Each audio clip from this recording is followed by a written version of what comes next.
Hi ළමයි කොහොමද ඉතින් මම ඔයාලට අලුතෙන් ආයෙත් vlog එකක් අරගෙන ආවා.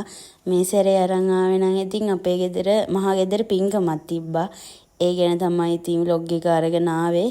මේ හාමුදුරුවෝ වඩම්මලා රැට බණ කියලා මේ එළි වෙනකම් ගිහි පිරිතක් කියලා පහවදා උදේ 7-9කට දාන දෙන්න තමයි ඉතින් ලෑස්ති කරලා තිබ්බේ. මේ අයියලා ගෙදරට තමයි ගෙවිදින්නේ. කියන්නේ යාලා ගෙට ගෙවිදිලා මේ ආයේ පිරිතක් කියලා තමයි යාලා පදිංචි වෙන්න හිතන් ඉන්නේ.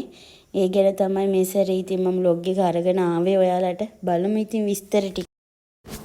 අපි ඉතින් පිරිත් මණ්ඩපයක් ගෙදර හැදුවේ නැහැ. අපි පිරිත් මණ්ඩපයක් ගෙනාවා. ඒක මේ ගෙනාවට ඉතින් එහෙම තියන්න බෑනේ. වටේ සරසන්න ඕන. සවුකොළ වලින් තමයි සරසන්න ගත්තේ. මේ කැටයම් කපලා ඒවා කරලා තමයි ඒක හදන්න ගත්තේ. මොකද පිරිත් මණ්ඩපයක් හදන්න තරම් ටයිම් එකක් තිබුණ නැහැ.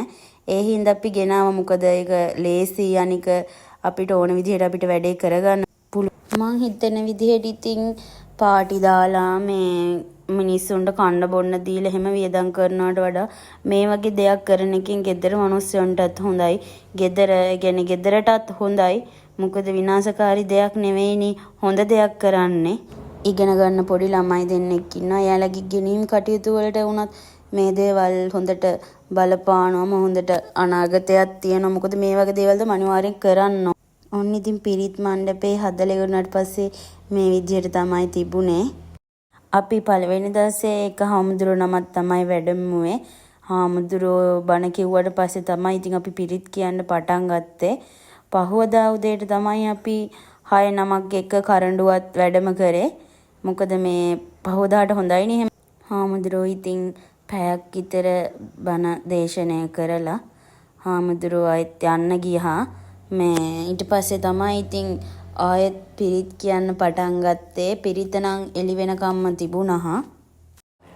හාමුදුරුවෝත් ඉතින් ගියාට පස්සේ ඇවිල්ලා හිටපු අයට කෑම දුන්නා.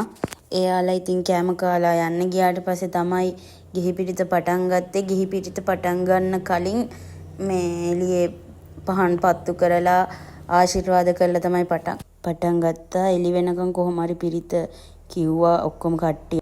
පහවදා උදේ කරඬුව තමයි ඉස්සෙල්ලම වැඩම කරේ. ඊට පස්සේ තමයි හාමුදුරුවෝ 6 නමක් වැඩම කරේ. එතකොට 7 නමයි කරඬුවත් එක්කම හාමුදුරුවන්ටත් දානේ පිළියෙල කරලා තිබුණේ. ඊට පස්සේ යාලා වැඩියට පස්සේ බණ කියලා ඊට පස්සේ පෑන් වක් කරලා හැමදේම කරාට පස්සේ හාමුදුරුවෝ දානේ වළඳලා තමයි යන්න ගියේ.